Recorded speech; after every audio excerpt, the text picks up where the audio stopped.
साथियों नमस्कार, मैं सुमेर चौधरी एक बार पुनः आप सभी का स्वागत करता हूं आप ही के अपने इस लाइब्रेरियन गुरुजी प्लेटफॉर्म पर। साथियों, बहुत लंबे समय से आप सभी लोग इंतजार कर रहे थे कि सर राजस्थान लाइब्रेरियन ग्रेड 3 की जो वैकेंसी है उसके फॉर्म कब से शुरू होंगे।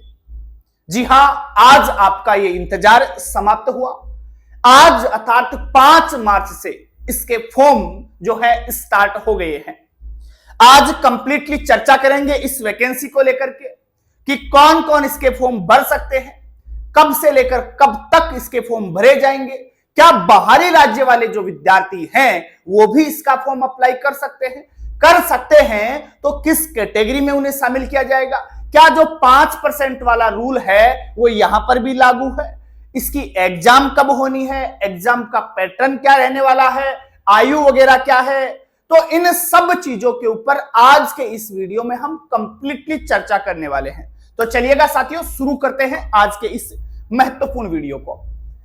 देखिएगा, चर्चा जो है वो आज की रहेगी राजस्थान लाइब्रेरियन ग्रेड 3 वाली भर्ती को लेकर के। ग्रेड 3 को लेकर जो वैकेंसी है 548 पदों पर आपकी ये भर्ती होने वाली है और इसके आवेदन आज अर्थात 5 मार्च से शुरू हो चुके हैं।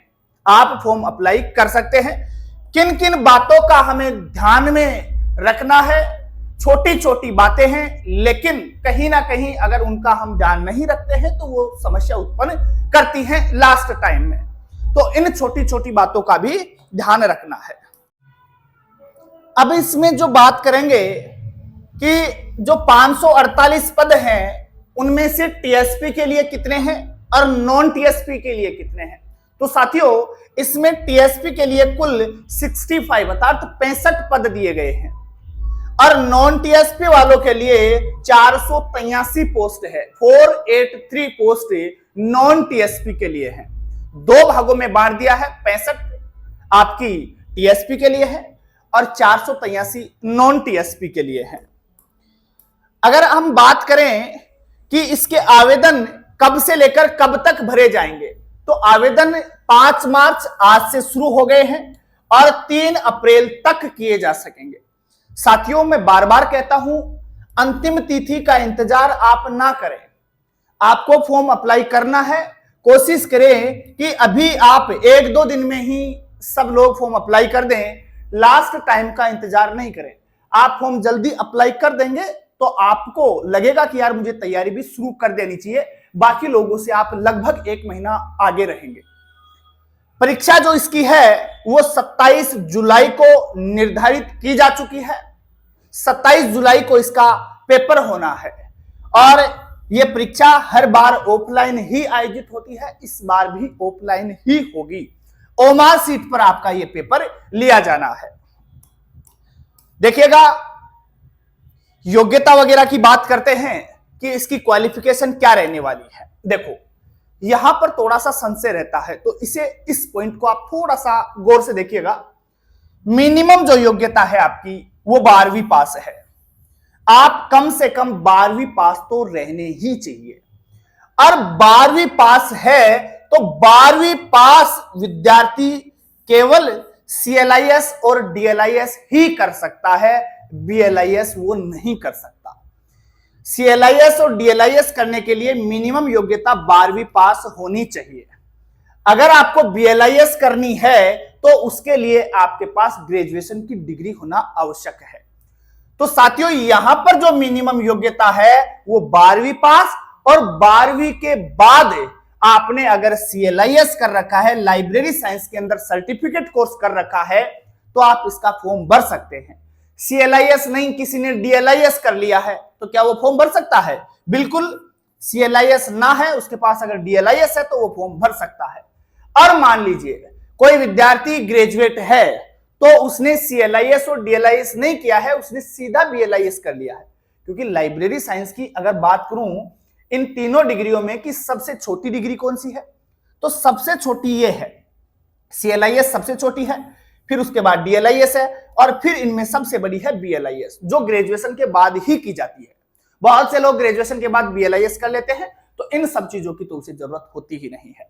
12वीं पास भी हैं आप तो CLIS या DLIS इन दोनों में से कोई एक आपने कर रखी है तो आप इसका फॉर्म डाल सकते हैं। ध्यान रखिएगा, ये बहुत महत्वपूर्ण बात है। हाँ, बहुत से बच्चे हैं जो BLIS के बाद MLIS भी कर चुके हैं, तो उनको तो फिर पूछने की आवश्यकता ही नहीं है, वो तो सबसे बड़ी डिग्री है।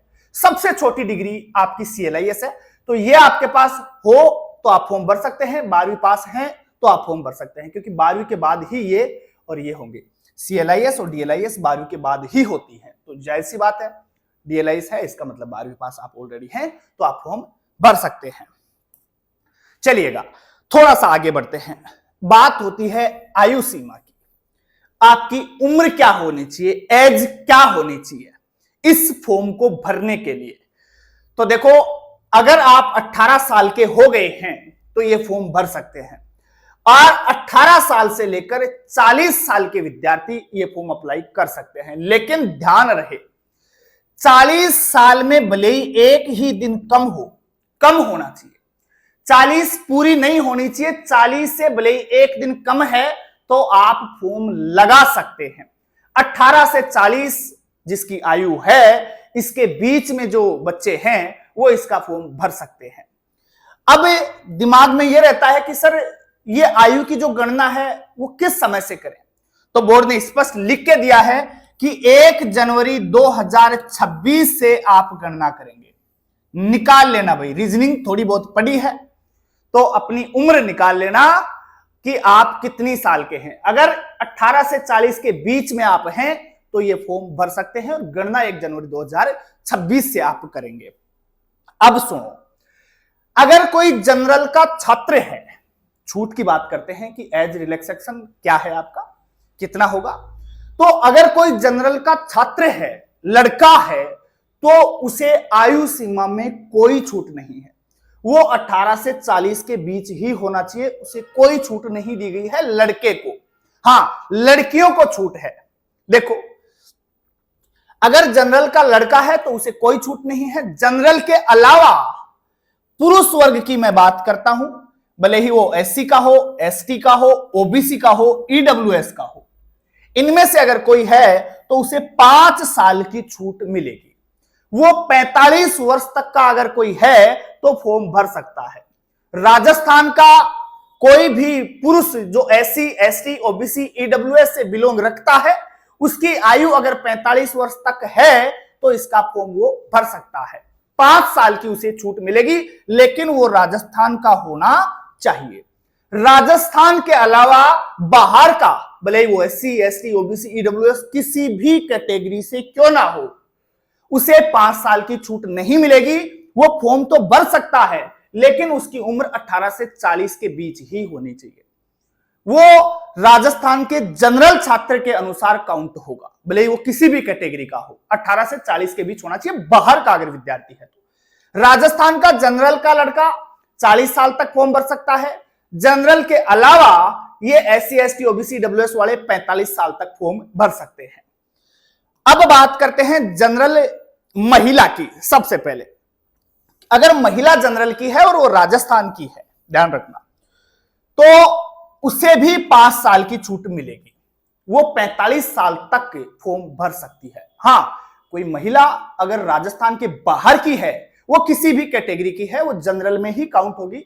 ध्यान रखिएगा इस चीज का। अब बात करें महिला की, कि महिला SC, ST, OBC, EWS की है, तो फिर उसे 5 के बजाय 10 साल की आयु में छूट मिलेगी।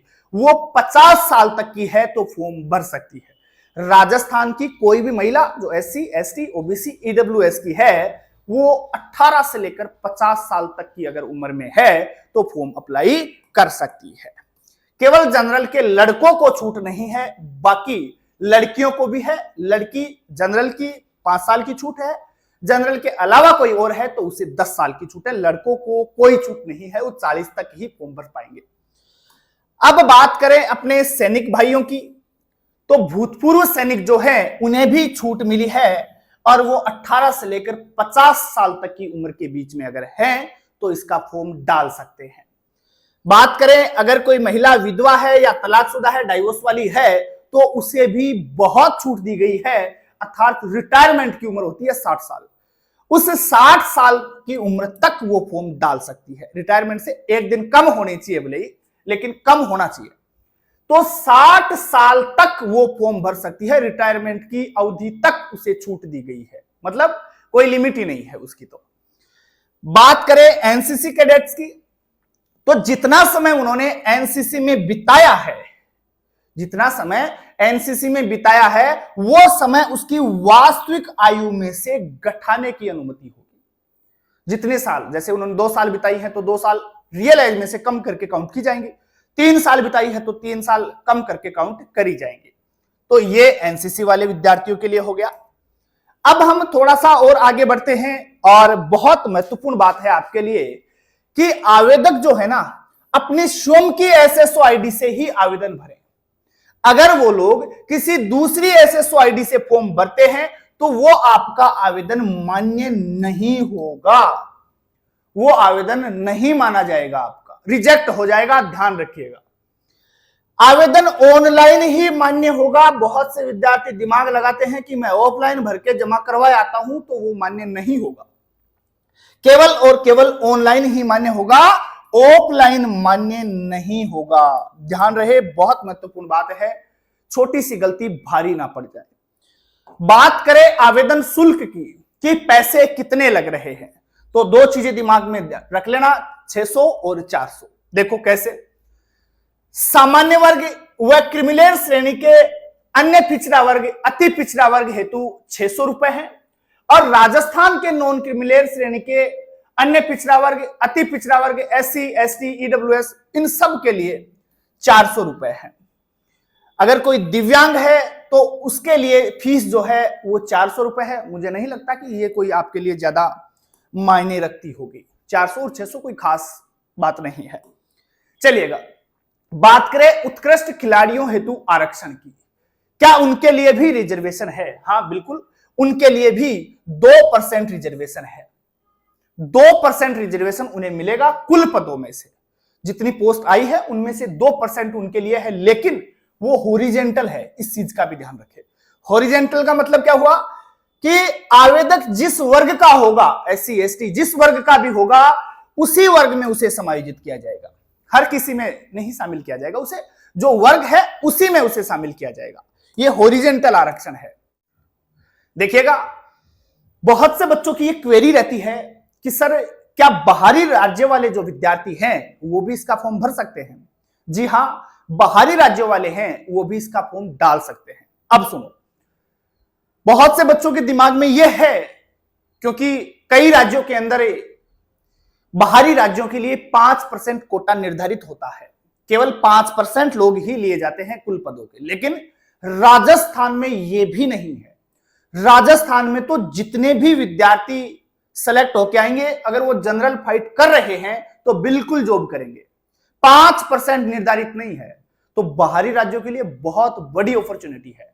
ऐसे मौके बार बार नहीं आते हैं। बाहरी राज्यों वाले, भले जिस विद्यार्थी ने भी लाइब्रेरी साइंस की डिग्री कर रखी है, अगर वो 40 साल की उम्र में है तो वो फॉर्म अप्लाई कर सकता है और जनरल में कॉम्पीट करके सिलेक्शन ले सकता है और अपनी जॉब सुनिश्चित कर सकता है।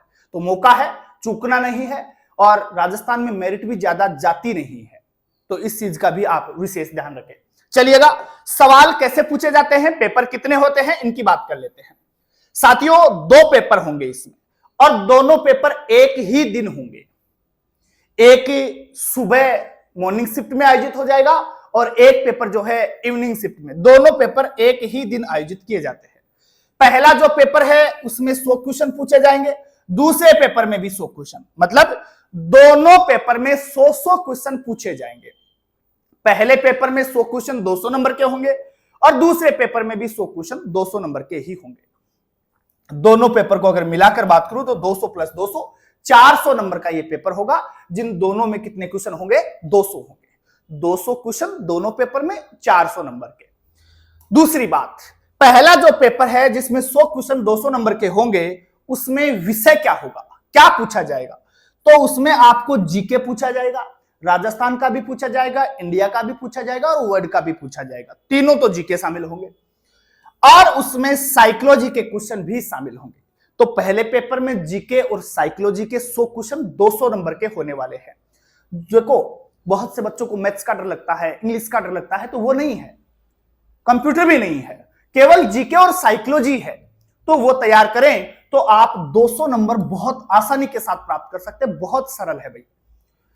उसके बाद बात करें पेपर 2 की, उसमें भी 100 क्वेश्चन होंगे 200 नंबर के। अब ये जो 100 क्वेश्चन है वो किससे होंगे? वो होंगे लाइब्रेरी साइंस के, पुस्तकालय और सूचना विज्ञान के क्वेश्चन होंगे। कितने? 100। कितने नंबर के?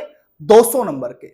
और ये 200 नंबर तो एकदम लड्डू है, बिल्कुल छोटा सा सिलेबस दिया है 3rd ग्रेड का। केवल और केवल आपकी दूसरी जो यूनिट है वो यहां से होगी, लाइब्रेरी साइंस। केवल दूसरी यूनिट, छोटी सी यूनिट है और उसमें से 100 क्वेश्चन पूछे जाएंगे। 2nd ग्रेड का सिलेबस तो बहुत बड़ा था, 5 यूनिट थी, यहां केवल दूसरी यूनिट है। दूसरी यूनिट को तोड़ करके 4 यूनिट बना रखी है बस। तो छोटा सा सिलेबस है, आराम से आप 2 से 3 महीने में तैयार कर सकते हैं अगर ईमानदारी से मेहनत करें तो, बिल्कुल, और सिलेक्शन ले सकते हैं। अब अगर सिलेक्शन लेना है, तैयारी करनी है, तो कहां से करें? तो साथियों हमारा एप्लीकेशन है लाइब्रेरियन गुरुजी के नाम से, प्ले स्टोर पे मिल जाएगा आपको, डिस्क्रिप्शन में भी इसका लिंक मिल जाएगा, टेलीग्राम का भी लिंक मिल जाएगा डिस्क्रिप्शन में। तो प्ले स्टोर पे जाएं और लाइब्रेरियन गुरुजी एप्लीकेशन डाउनलोड करें। वहां आपको राजस्थान लाइब्रेरियन ग्रेड 3rd का बैच मिल जाएगा।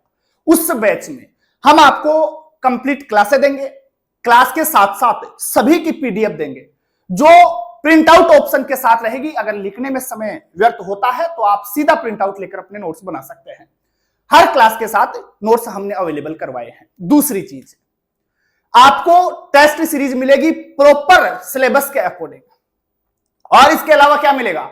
इसके अलावा कॉन्सेप्ट, मतलब एक टॉपिक को पढ़ा, उस टॉपिक से जितने क्वेश्चन बन सकते हैं उस सारे के सारे क्वेश्चन हम करवा रहे हैं। मतलब टॉपिक वाइज एमसीक्यूज का जो कंटेंट है वो भी आपको इसी में मिल जाएगा। तो ये सारी चीजें आपको यहां मिल जाएंगी और प्रॉपर तरीके से, क्योंकि मैं खुद इसी सिलेबस के हिसाब से सिलेक्ट होकर आया हूं, राजस्थान में 32वीं रैंक के साथ सिलेक्ट हूं, तो मुझे लगता है कि शायद मैं ये बेटर कार्य करवा सकता हूं। तो आप सभी लोग लाइब्रेरियन गुरुजी एप्लीकेशन डाउनलोड करें और अपनी तैयारी आज से ही शुरू कर दें। बहुत नाममात्र की फीस में हमने पूरा बैच आपको दिया है। सपने जो आपने पाल रखे हैं लाइब्रेरियन बनने के, मौका भी है आपके पास, बस कमी है तो सिर्फ और सिर्फ तैयारी शुरू करने की है। तो आप सभी लोग आज से ही तैयारी शुरू करिए और अपने माँ और बापू का जो सपना है उसे साकार करने की कोशिश करिए। कोशिश सफल होगी अगर आप हमारे साथ पूरी ईमानदारी के साथ चलते हैं तो। बहुत बहुत आप लोगों का धन्यवाद। जय हिंद, जय भारत।